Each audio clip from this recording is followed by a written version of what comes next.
Hello and welcome to the Swan Song Project Podcast. My name is Ben Buddy Slack and I'm the founder of the Swan Song Project and the host of this podcast. The Swan Song Project is a charity based here in Leeds, England, and we help people living with terminal illnesses or facing the end of their life through other things, and people who are dealing with bereavement to write and record their own original songs. We believe in celebrating lives, making memories and leaving legacies. If you'd like to find out more about the charity, you can check out our website, which is swansongproject.co.uk. The podcast features songwriters, and I ask them to share with us one of their songs. We talk about how they wrote it, ask them to share a songwriting tip, and we also talk about songs meaningful to them relating to bereavement.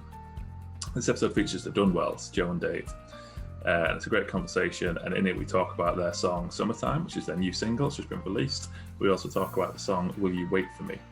But links to both of the songs are in the description to this episode. If you want to pause it before it starts and familiarise yourself with the songs, if you're not already familiar with them, you can do that, or if not, we'll give you a point in the podcast where you can pause it then and go and listen to them. Or if not, you just want to hear some interesting stories about how they were written, you can do that too. Hope you enjoyed the episode.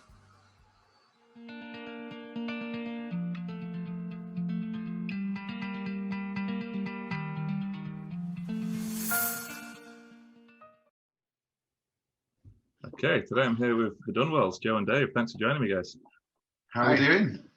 Yeah, good, thanks, good. We're looking forward to talking songwriting with you. So this is the Swan Song Project Podcast. If you're new to this, each week I have different songwriters on, and I ask them to share with us one of their songs and talk about how they wrote it. I ask them to share a songwriting tip, and I also ask them to share songs meaningful to them in some way relating to bereavement. So which song of yours have you chosen to talk to us about today, guys?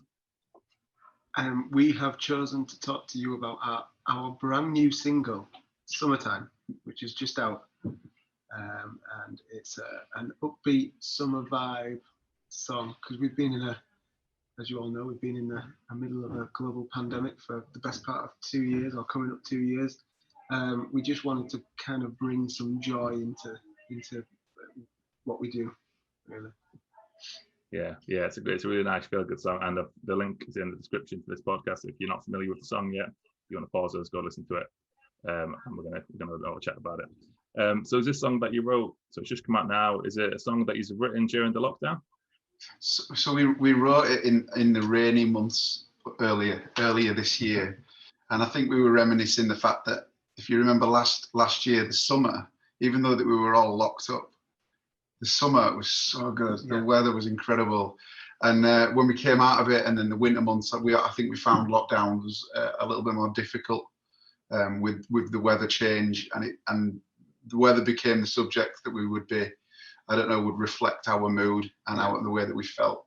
And then as we were coming out, we were like looking forward to the restrictions getting lifted throughout this summer period now, and we were like reminiscing if we had that weather that we had then, but had it with the restrictions coming off, it's going to be amazing. So when we started talking about it, we wanted to look forward as opposed to looking back. A lot of what we've been doing with our writing and just in general with our live streams and things like that is reflecting on things that we've had, and also the where we are now. We wanted to kind of look forward, so we were talking about just being with friends and being, going to the pub, going to Headingley and having a few beers and driving to the beach, just things that you just little tiny things that you took for granted, and we didn't really have them. So we wanted to write a song that kind of just we could celebrate not only this year, but some of that feeling that we could take every time the summer kind of comes around.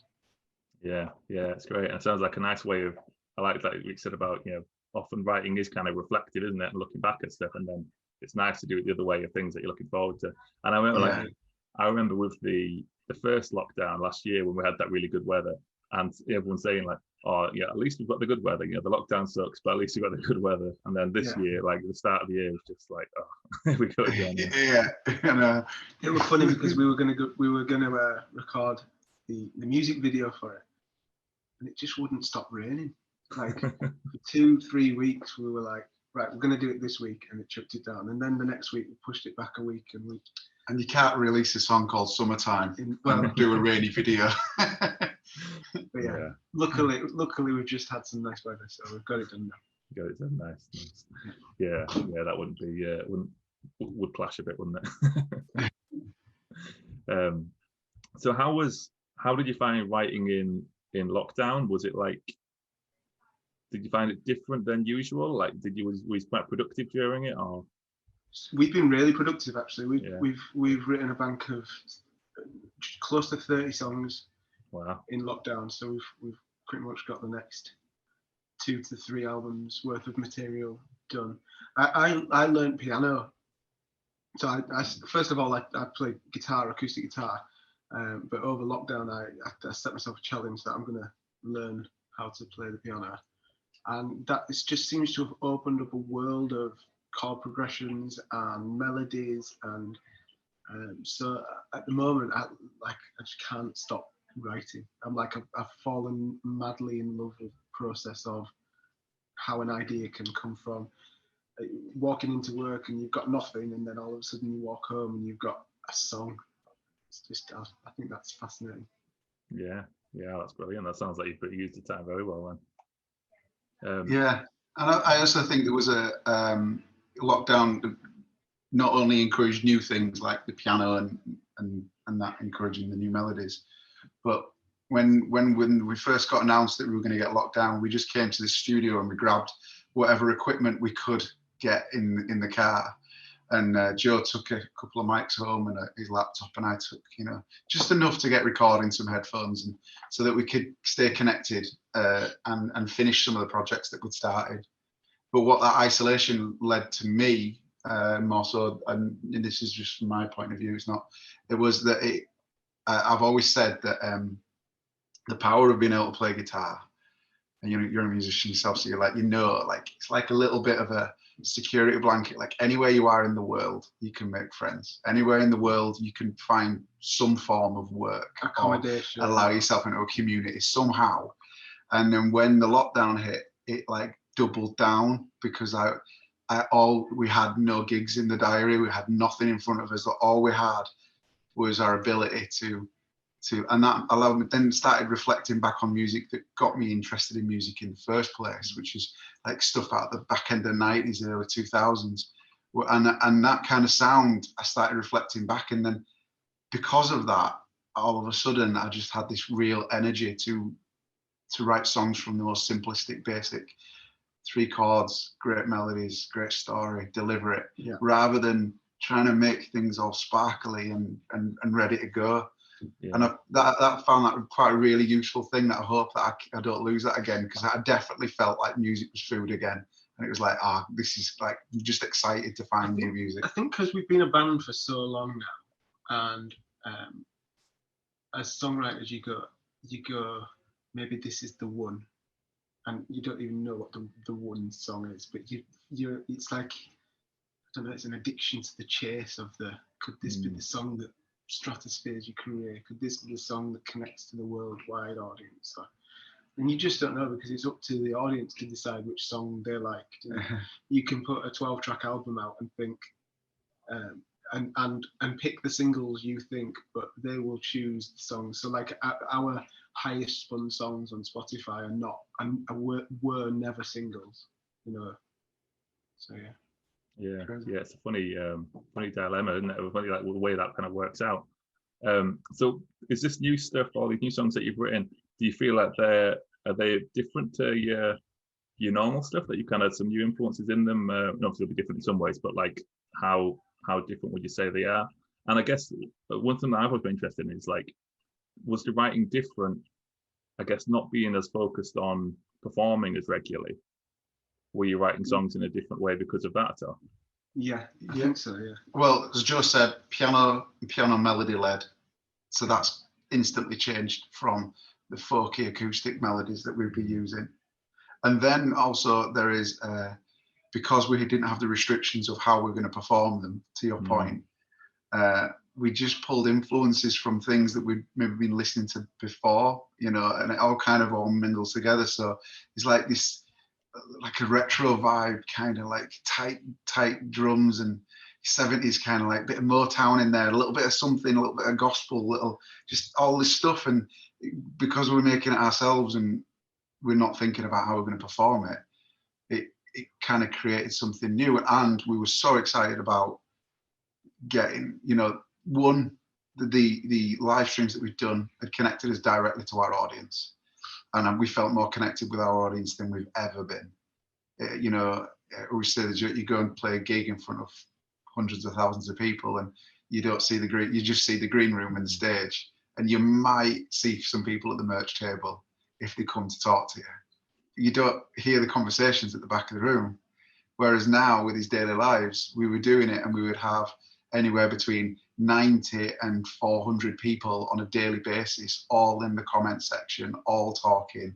And that within our writing gave us an audience to literally go, oh, they'd love this bit. Yeah. If we had this kind of vibe here, and we were putting it to little videos and little things like that, as opposed to thinking about how we were going to perform them live. So I would say that the collection of songs that we're going to be releasing now is we are just trying to be positive. Like I think the message, the weaving message within the songs and the lyrics are just like, okay, let's find the spark of joy in today, you know. Yeah, that's great. I really like that. I hadn't thought about it before, but you know, the way you interact with your audience through a live stream and all those comments that you get. Because like say at a gig, like people might have those comments to their friend, but you don't you get to know them, you know, like whether like, oh, I love this song, I love this part of this bit, and all that little bits of feedback that really feeds into stuff. Yeah. At first, it's a bit scary because you can hear the guy, it's the guy at the back of the room, and they're like, he's looking at me a bit funny. Is he not enjoying the show? But you can hear his thoughts. He's like, I love this song, you know, because it's it's in comment form rather than in the real room. But, yeah, I hadn't thought of that. And like you hear a lot of people talk about the negatives of doing live streams, of the different energy and things like that. But then it's nice, like you say as well, the idea about the positives, looking for the positive things and stuff. And there's a lot of them there as well with the live stream. Yeah, definitely, absolutely. Yeah, I'm looking forward to hearing some more of the stuff. So going back to summertime, so you had this idea of wanting to do like an upbeat summertime kind of song, and then what was the process like from having, and is that the way you normally do things? You normally have like an idea of the kind of song that you want to write, and then is there like a path that you usually do of like someone working the lyrics and working music, or do you have an idea of how you want it to sound? It actually started out on a piano, and then it didn't become summertime, and it was like, it's our summertime on piano, and David would be like throwing from the midnight rise to the beat sunrise, and then like we kind of just went around that chord progression for ages really, and then we were like throwing ideas, going what else, and the crowds in the street, and you know, looking for. But it was a real slow, melancholy song when we first started it out. Yeah. And then I think I remember I had the nylon string guitar for a bit. Still haven't turned the new equipment on. We've got a phone. We're just recording it into the phone. And then I think I added a riff, which actually is not really prominent in the mix now, but it was kind of important to encourage the pace getting picked up. And then we eventually did the thing that we normally do, is then when we feel like we can stand on a corner on a street, right, and play our badly put together parts and get away with it. When we get to that stage, what we'll do is Joe will probably keep his guitar on, and I'll just get a book out. We still write old-fashioned books, like it feels better doing that for me. And then we'll sit on the sofa and we'll spend that entire time until we know that we've got every word that we want to write. Now we'll change them, but we have to go, right? If we're walking out of this room now, we've written the song. We can't just you can't just put a rubbish rhyme in there and go, right, that's it, done. We've got to find a little story in every line and make sure it works. And the process is, it's really quite funny, because I every time we do it on these scraps of piece of paper, I'm like, there's got to be a better way than just writing on random bits of paper. But when we try to conform it on a computer and type it, it's like so. Like it's like you're in an office, so it kind of takes the joy out of writing down on a scrap of paper. So you scribble away, and then what we do is, like, Dave picks up all these papers. He goes, right, that's the verse 1, and then that's verse 2, and then over in the corner is the chorus, and then he collects it all together, and then at that point, that's when we get the computer out, and he dictates it into a Word doc, and then I can put some structure to it, and then. And we do that for two reasons as well. It's because we write so much that we want to make sure that we're not just writing songs that disappear, even if we're not going to use them. And we're not writing them and we wouldn't not use them because we don't love them. It's just, there's only so many songs and we just write them so much. So if we get to a stage that we know the level of the demo that we want to provide, it's an absolute pain when your management and publishers go, can you give us the lyrics as well? And we're like, so if we type them straight away, then we always have them. So that's a quick one. And then once Joe's got the lyrics all typed up, what he'll do is then he'll perform it and I'll listen. And then I'll go, right, that feels great. And at that point, we'll get a click and then a beat. And then normally we'll always write around just a 4 on the floor to start off with. Even if the beat completely changes and we get a drummer in, it all goes. Because if we can get his rhythms working on a 4 on the floor, we're not dictating the movement of the snares and things like that.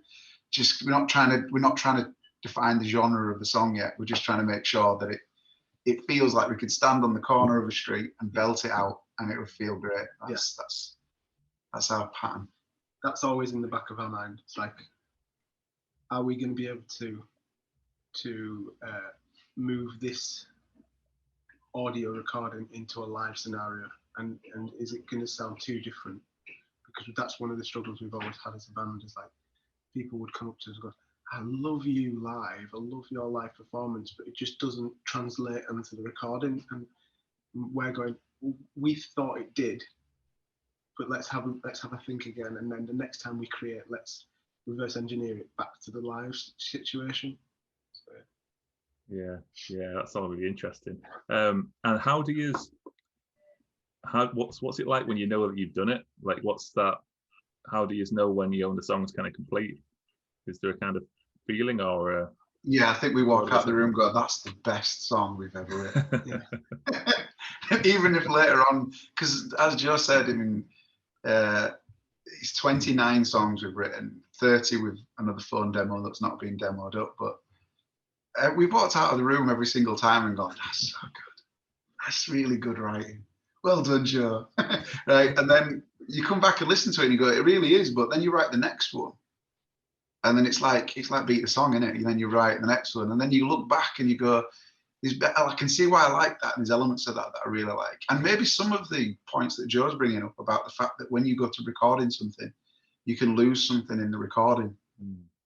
You've got this fluidity when you're playing live and you're like, oh yeah, let's capture that. And then a producer goes, yeah, but it has to be on the grid. You have to make sure it's on time. And I'm like, there's like this energy that where it speeds up and slows down, but that's just not a producer's dream, is it? You know, they want to be able to lock it in, and I think you can hear the start of some of those, not mistakes, but definitely how you could go down the wrong path when you listen back to some of the demos that we've got. And that's what, like, we're at the stage now with these demos that we got to with Summertime first, because that's the first one that we wanted to do, where we just completely revisited it. And even if we felt like it's done, you go back and re-record it again. And you re-record it again. I think it got mixed 7 times by 3 different mixers. You've got, you know, we did the mix as well, so 4 mixers really. It got re-vocaled 4 or 5 times. It had the bass guitar in there, and then Dave went, oh, the bass is just a little bit rattly, and let's just go re-record that. Re-recorded it, and then went, we prefer the rattly version. So sometimes you kind of re-record something to realise how good the bit before was. Yeah. Yeah, it's a long process at times, isn't it? I really liked what you said as well, Dave, about having, you know, Joe performing it and you listening to it. Like, that's something what I think, there is something different. Like, when you're playing a song, it's harder to assess it when you're playing it, isn't it? And it's nice to have. And I guess, like, you know, so you guys have been writing together for a long time and are brothers. So I imagine you've got a very good relationship with that and a good way of doing things where, like, you know, you kind of, you know, that you're both working for the same aim. You know, it's not like one person's going to poo-poo another person's idea or anything like that. Like, you know, you're working together and have a good way of doing that and giving feedback both ways and stuff. Yeah, Oh yeah, definitely. Yeah, I think a lot of that comes understanding your role. I'm a little bit older than Joe, so that I'm not the front. I haven't got this idea of wanting to carry the songs with my voice. Mm. I want to be that. I want to be Noel Gallagher dipping in every now and again and singing that belter of a song, But I want to feel like the idea, and so knowing that I'm in that position in the band, I think that just eliminates a lot of stress, because that's like when we're writing, we'll write from the idea of like, is this the right key? Is this the right subject? Like, I don't want Joe singing anything that he doesn't feel comfortable singing. Every writer must do it. We have writers coming in working with us, and they might be blues or the jazz, and they're so engrossed in that genre of music. That's absolutely amazing, because there's whatever your musical taste is, go with it. But when you're writing from purely a writing point of view, I don't think you can get yourself too obsessed with your genre. No. Because it's the song and the story.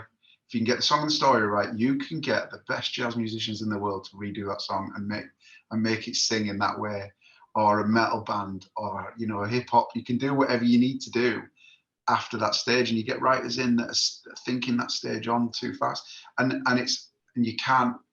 I couldn't be told when we first did it.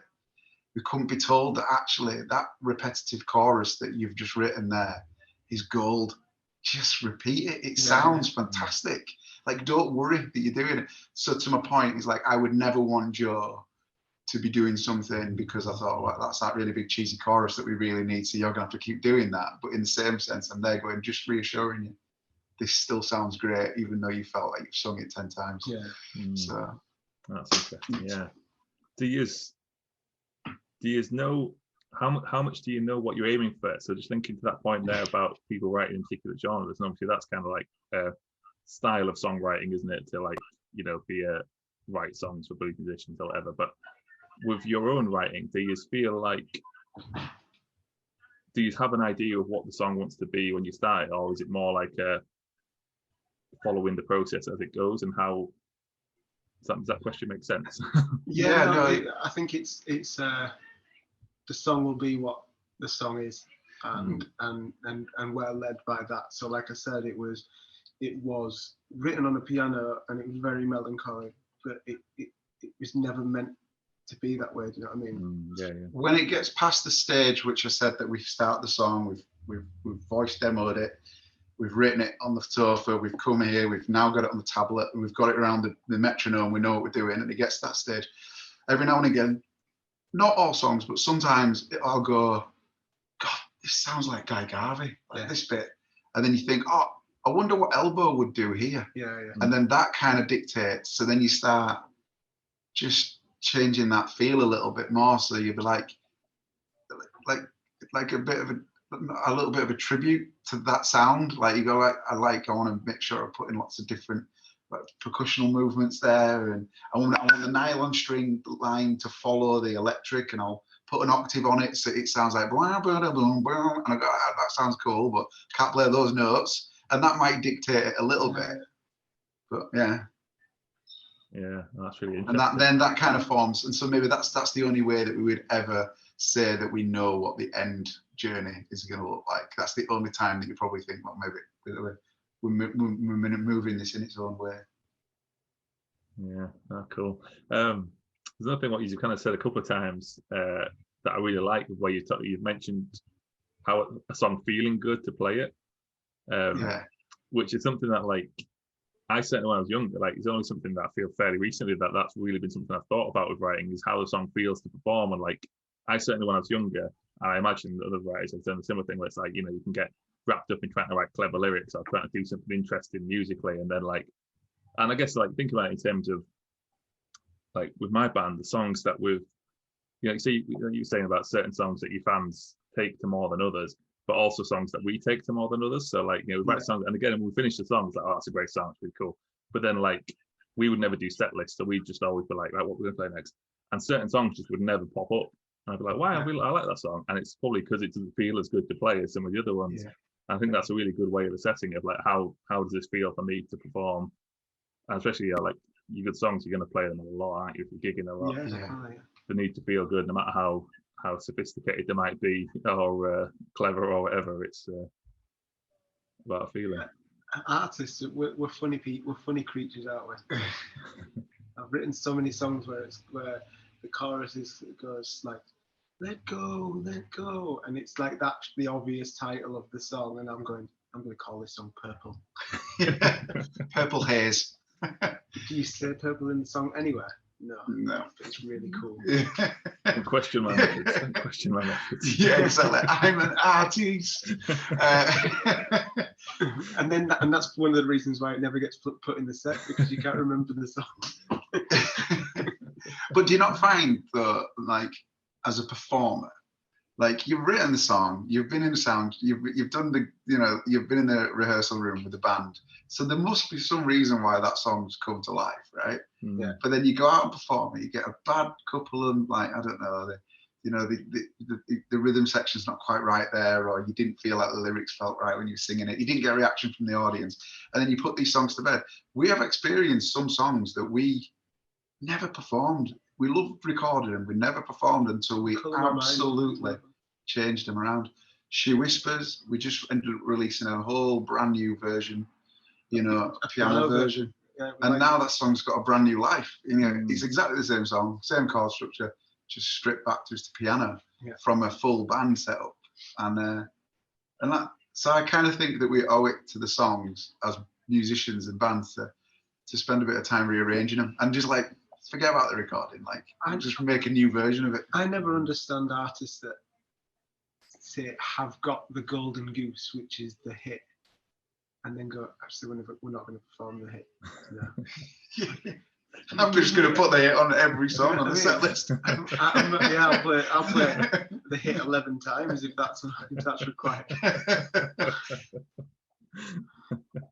Yeah, it's a funny old game, isn't it? It's a funny old game. I really like that we're saying about revisiting songs and changing them up, and again, I think it's like, like thinking about the world of song, like you say, there's something in it that why you created it, and maybe there's just something that wasn't quite right there, and then your new skill set and your new the way whatever you've developed or a new way of looking at it, taking that part of that song and finding a way to make it work.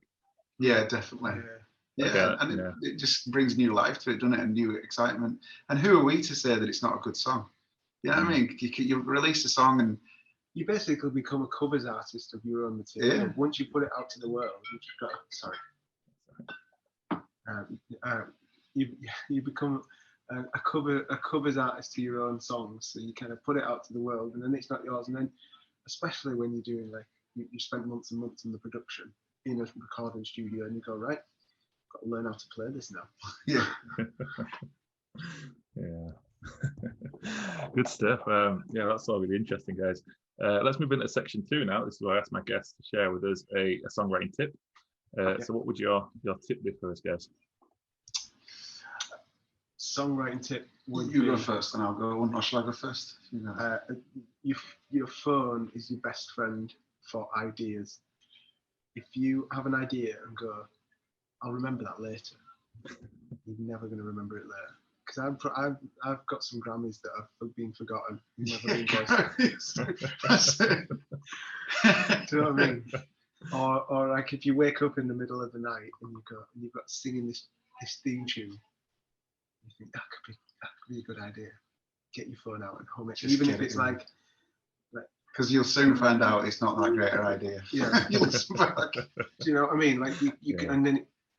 Once it's out of your mind and onto the phone, then you can forget about it and come back to it later. So yeah, that's great advice. Something I never stick to, but I always think I should. I like the same thing. I always loads of ideas. I'm like, oh, this is the best idea I've ever had. This is going to be a great song. I'll remember this, and I never do. Yeah, I think my advice would be like in just like 3 little bits. First one would be they're important. Songs are important because I think you have the ability to just change the chords and sing different words and just leave what you were doing. But if you got stimulated for a moment by something, then I think you owe yourself and that song the just to go through the steps, which would be at least get you on demo. Our dad said to Joe once, and it had a big effect on the way he played piano. He says, spend 10 minutes doing something that you can't do, right, every day. So like 10 minutes on a chord structure that you can't do, right? And even if you can't do it, it doesn't matter. You spent your 10 minutes, and when you come back and do it again, it gets easier and it's easier, and that becomes the new narrative. Like, you can like, this is like how you work. And it's the same as a song. Like, I think if you can get to a stage where you spend 5 minutes, jot down on the phone where you get to, and then spend the same amount of time making sure that you love the lyrics, and you love the melody. And then if you did nothing else but then sang what you felt was the finished version into your phone, then you've done the work that needed to be done. Because a song doesn't necessarily have to be produced up to be classed as a song, you know. Yeah, it just needs to be something that you can revisit and make sure that you can, you know, replicate it again and keep going. I think the 5-minute rule is the best advice my dad has ever given us, because I've seen so many. 5 or 10, because I might have just given the bad advice there.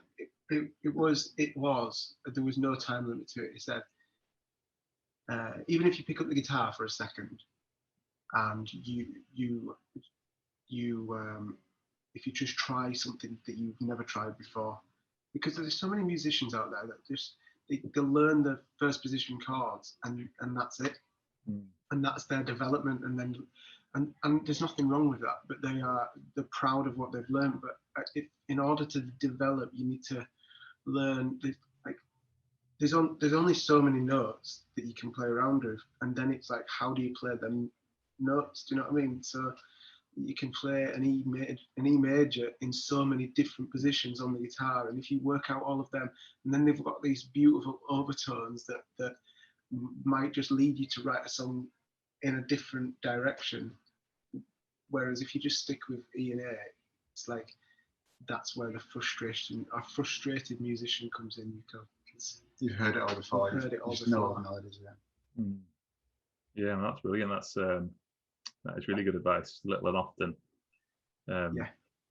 Just make a lot of progress. And I think, I completely agree with people. It's very easy to get set in your ways, particularly when you get to a certain level of competence with something, and then having that discipline to keep putting to feel like a beginner again.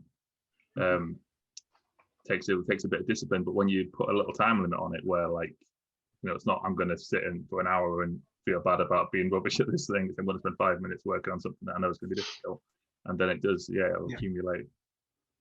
Yeah, that's great advice. And I really liked what you said as well about the songs being important and kind of giving them, respecting that idea in some way. There's a question I was going to ask you about it, but what was it now? Like, how much time? So do you always finish songs that when you've had an idea, or do you like give yourself a certain amount of time to dedicate to it to see if it goes any further? Or I don't think we measure it with time, because I think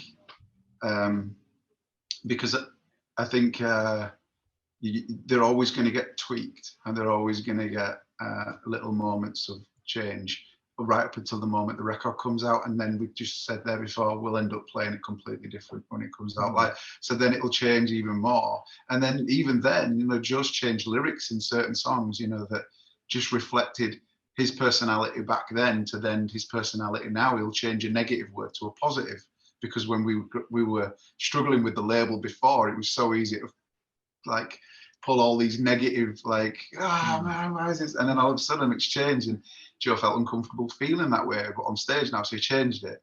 But in regards to like time and knowing it's finished, it's that, can we perform it? Joe will just sneak off and he'll just sit and play that song.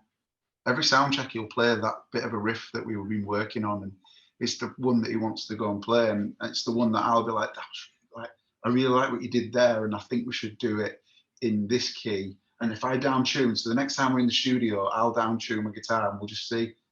And it sounds like it's really complicated and long-winded, but it isn't. It's just we're devoted to what we do, and we want to make sure that we do get the best out of these songs that we can. We're also very lucky that we've got this studio environment that we can work out of. So like, I can be at home on a Tuesday or a Thursday, because pick up the kids from schools. We come in at least 5 times a week into the studio, but on a Tuesday I'll be like on my own, have 10 minutes playing around with the guitar, knowing full well that if I come with an idea on a Wednesday, it'll get finished to a standard, you know. Or Dave will just go, no, that's rubbish. Or, do you know what I mean? At least you know then. I always feel quite excited if Joe's brought good ideas in, and then we've got ourselves into a position where we can track Joe's guitar and just a scratch vocal. Because I like that, then I could just take the laptop home and just play and see what we can come out with it and say. And we've actually, most of our songs have always kind of like, even though that's most of the stuff that I've been messing about with has been totally taken away, but it changed the vibe and it changed everything the way we thought about the song. Yeah. So, yeah. Hi everyone, I hope you're enjoying the podcast so far. Sorry for the interruption. Just want to drop a quick note in here to say that the Swan Song Project is a registered charity. If you're enjoying this podcast and you'd like to consider supporting us, there are several ways you can donate through the website. It all goes towards supporting more people living with terminal illness to write and record their original songs. If you'd also like to show your support for the podcast, we always appreciate any reviews you can leave us. Likes, shares, subscribes, all that kind of business. Always really helps. So if you'd like to do any of that, it's really much appreciated. Hope you enjoy the rest of the podcast. Let's move into section 3 now, shall we? This is where I ask my guests to share with the song meaningful to them relating to bereavement. So which song have you chosen for us for this section, guys? We have chosen Will You Wait For Me? Cool. So again, I put the link for that song in the description. If you're not familiar with the song, you want to pause the podcast here, go listen to it and come back. You can do that. So what can you tell us about this song? Yeah, it's a powerful song. First of all, the songwriting process, it started off, we were writing with a guy called Dan McDougall in Hastings, and we were out there trying to write the hit. So we wrote this big old, heavily produced song that was like over the top dramatic, like we peacocked when we walked out of the studio. We were like, we've done it. We have done this. Sent it to the label, sent it to the management, like. And as we're walking to the hotel, we peaked, and then we got an email back saying, we don't think this is the one. I think it's just too big, too large a sound. So we went back in the studio and we had one more day booked with Dan, and we've wasted his time writing this big song that we thought had finished. Thought we'd go to the pub and just enjoy ourselves and not have to do anything for the next day. And then we started playing around, and I think we wanted to, because of that influence there, we wanted to strip back and go more to a more basic, simple sound. So we literally just wanted to be Joe's voice and maybe some harmonies and around piano. And that left 3 of us, 3 individual writers. And I think that we were, because of the frustration of not finding that moment, and we spent all that time, I think like everyone, it kind of brings up bad memories and little bits, and they're surfaced. And I don't think that we, any of us, intentionally wrote a song that was supposed to be reflective of any individual one loved person, but we lost someone very close in our family when we were recording the first album while we were out in Austin, Texas, and it was really frustrating and really sad because we couldn't even go back to the funeral. And that surfaces every time that we hit frustration. And then whilst we were out on tour, we were looked after by one of our best friends. He was our tour manager. He was a legend, and he it happened really quickly, but we lost him to cancer. He went from one of the most energetic, happiest people, and it happened really. And one of the memories of that song is that we played that at his funeral as well. So not only did when we wrote the song, did it ignite emotions of. And I can only say that was I was only one of the writers in that room. There was 3 of us. We didn't have the conversation. We just all found the right words that fit our narrative, our story. And I don't think even now we would even sit there and talk to Dan and say, were we all writing about the same person here? because I feel like we were just writing about our own sadness to the people that we love, and the excitement of seeing them again. My favorite lyric is in the song is if you look down here, I'll make you proud. I'll make you proud. Make you proud of me. Just because I feel like that almost set a precedent of time on earth is pretty short, so you may as well do the best you can do on a day-to-day basis until inevitably you pass away. So I feel like that's like a message that I kind of have in my life. Whoever is looking down and go, well, he's done all right, he's tried his best. And then we did the thing that we loved the most, which was we'd written this song in the simplest format and to deliver it in the most powerful way. I don't know what your musical tastes are when you come to recording, but I either want to hear an orchestra, which we were in a tiny recording room, and I just we didn't have that facility to do an orchestra, or an incredible gospel choir. Yeah. Now we had neither, but we had microphones and 3 decent singers. So we sat and we filled those in between those vocals with like a brand new technique that we still use today, which is just as simple as it is. It's just standing around. Stick the microphone in the most central point of the room. I'll stand around it and just singing harmony. It's like pick the same food note for the day.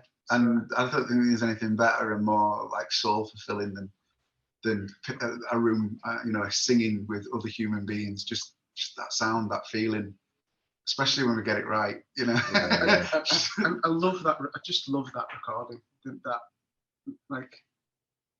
It's going to be magic. That was the writing session, and that's a legacy recording for us. It's like, if when I'm grey and old and my grandchildren are running around, that'll be one of the songs that I show them first. Yeah, it's a beautiful song, and the harmonies are really beautiful in it. And I was just thinking then, as you're talking about it, what you were saying about like the positivity in the songs. And again, this is one where it's obviously dealing with something difficult and painful, but it's looking for that positive in it. As you're saying about making them proud, and and they're waiting for you, so that kind of the reconnection in a way. It's a beautiful song, and it's interesting. It's interesting as well, like you said about like people collaborating on something without it being just a word that I'm forgetting here. I'm not remembering what it was, but like focus, like about one singular person or point. Yeah, like explicit, like this is what we're writing about, but like we're kind of this is what we're writing about, but not not pinpointed on the same experience, same thing, and bringing those different insights to it. Yeah, it's a bit like saying, I don't know, it's like saying a random word. It's like saying happy. Right, we're going to write about happiness, but we're not going to tell each other what we view happiness is. Yeah. So then you find a word or a line in the song, So when you look down here or something like that, there may be,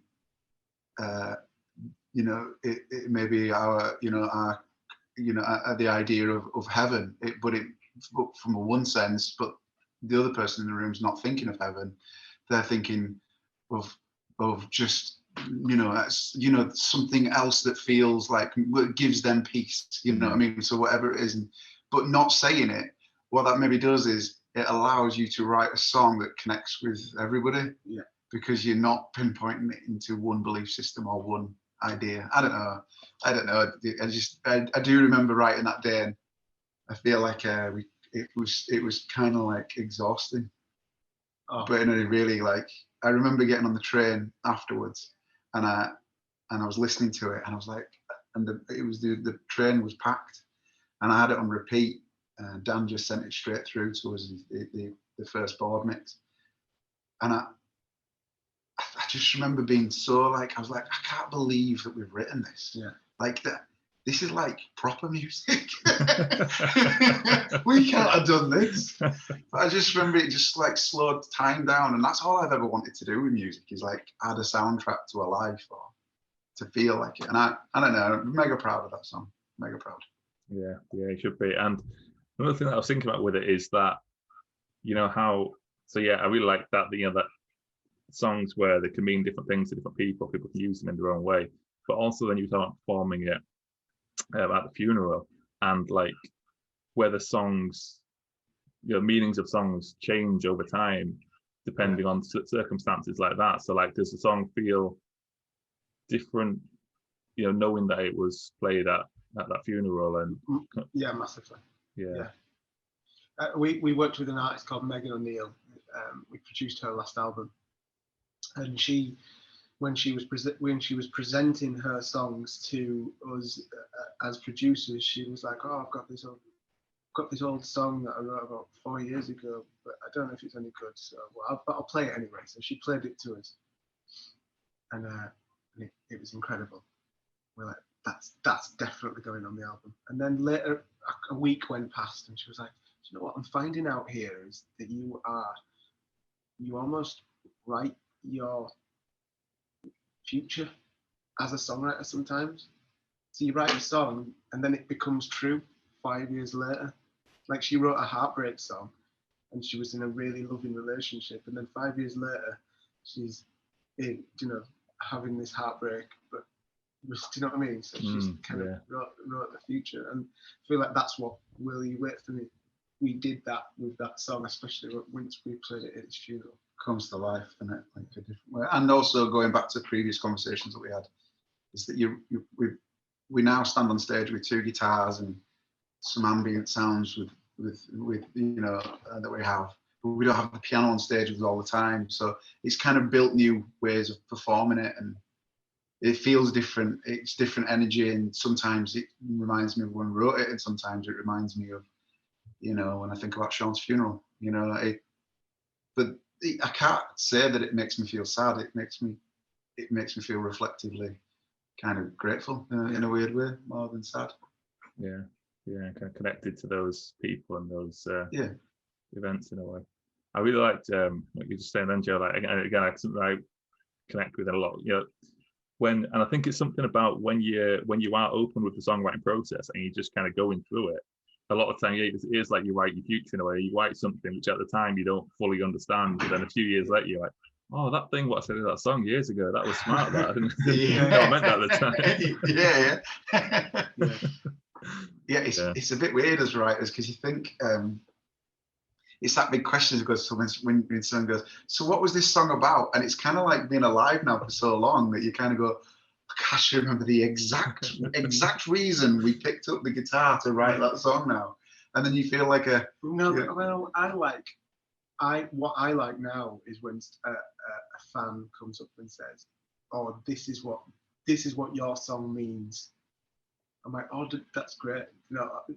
That's amazing that you have your interpretation of." Because I don't know what it means sometimes.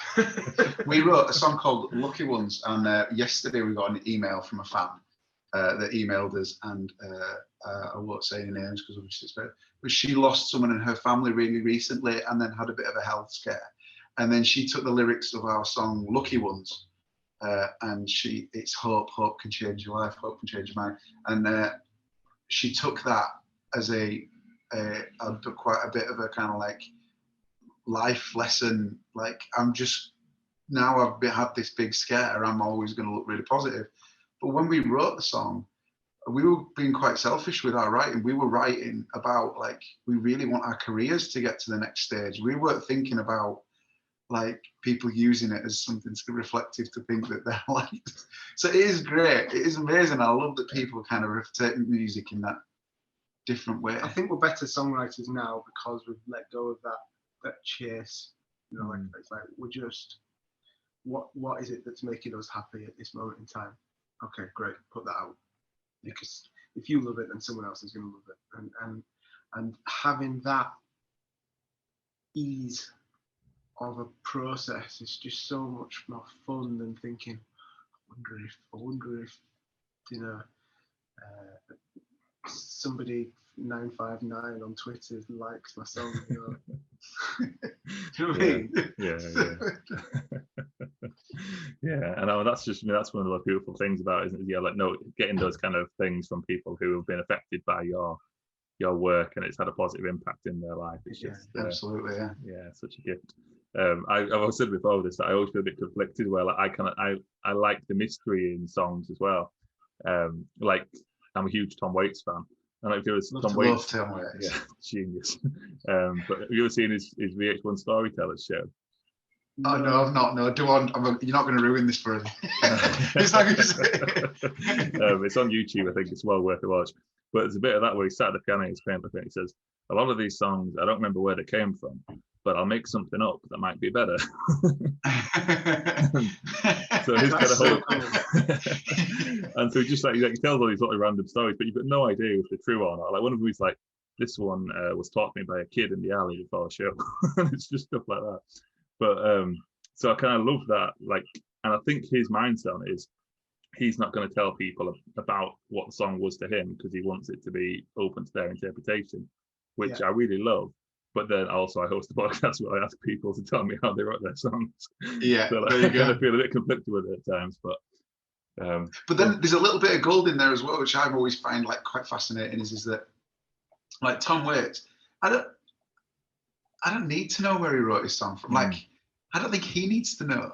Like, isn't that the whole point? Like you pull your paintbrush out and you close your eyes and you just go, and you create something really beautiful. You sometimes trying to think of how that picture got made. It's like, it can be quite you can torture yourself to do it. So maybe embracing the fact that music is magic and it comes to you in some sort of way. Like it's not clever. It's just a thing that happens. And if you keep doing it more and more and more, you get better at channeling it. But it's still like just pot luck as well. Pot luck is just the way it is, isn't it? Like, yeah. Because Van Gogh painted way more flowers than the famous one. But the famous one was the one that stuck. So I bet he woke up and just like enjoyed painting. Yeah, that sounds like a good point to end this podcast on. But thanks a lot for your time, guys. I really enjoyed talking to you. No, I appreciate that. Thank you very much. Really enjoyed it. Yeah, it's been great. And as I put the links in the description, people can check us out and follow you and come see us live and get the new single. And so is there going to be a new album coming out fairly soon with some of these new tracks on? That's the aim, yeah. We're just going to keep putting a lot of music out this year. Starting with summertime. On our Spotify, we've got all of the gig dates that are getting added on a daily basis. That's the most up to date, or Dunwells.com as well. And then new music getting added all the time. Brilliant. Yeah. Thanks a lot for your time, guys. Take care. See you later. Thanks. Cheers now. And thanks for tuning in, everyone. I'll be back in another episode soon.